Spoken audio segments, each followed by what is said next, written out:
Assalamualaikum warahmatullahi wabarakatuh. Hai sahabat EAC, selamat datang di Trik Hadi Channel. Semoga kalian tetap sehat. Oke, di video kali ini saya akan memberikan tips kepada kalian bagaimana cara mengembalikan file-file atau data yang sudah terhapus di HP kalian. Tapi sebelumnya jangan lupa kalian tekan tombol subscribe ya teman-teman. Bagi kalian yang belum subscribe, tekan tombol subscribe sekarang. Oke, langsung saja ke caranya. Jadi teman-teman, setiap kalian itu menghapus foto atau video atau apapun itu, file, dokumen, itu akan tidak langsung terhapus ya teman-teman, kecuali kalian itu memang menghapusnya secara permanen. Saya contohkan seperti ini. Jadi kita masuk ke manager file. Saya akan mencontohkan. Saya akan menghapus gambar ya. Saya contohkan di sini. Nah, saya akan menghapus ini ya.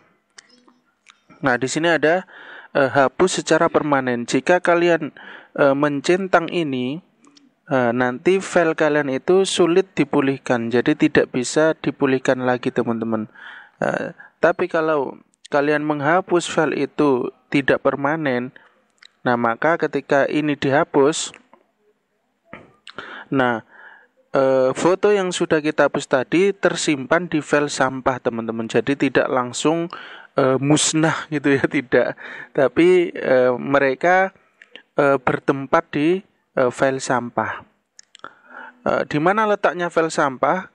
Kalau kalian masuk di file manager, ini ada lambangnya tong sampah. Nah, ini namanya file sampah ya teman-teman.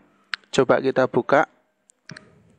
Nah, ini adalah foto yang tadi saya hapus. Itu berada di sini teman-teman. Dan ini ada video, ini ada PDF, berarti dokumen ya teman-teman. Nah, ini yang telah dihapus itu sebenarnya masih tersimpan di file sampah. Kemudian bagaimana cara memulihkannya? Kalian tekan titik 3 yang di pojok atas itu. Jadi di file sampah ini ada titik 3 yang ada di pojok kanan atas, kalian tekan.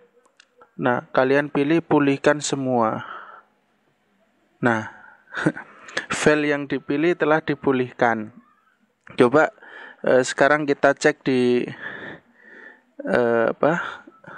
galeri apakah foto yang sudah kita hapus tadi kembali atau tidak. Nah, ini ya teman-teman. Jadi tadi saya menghapus foto ini dan sekarang sudah kembali.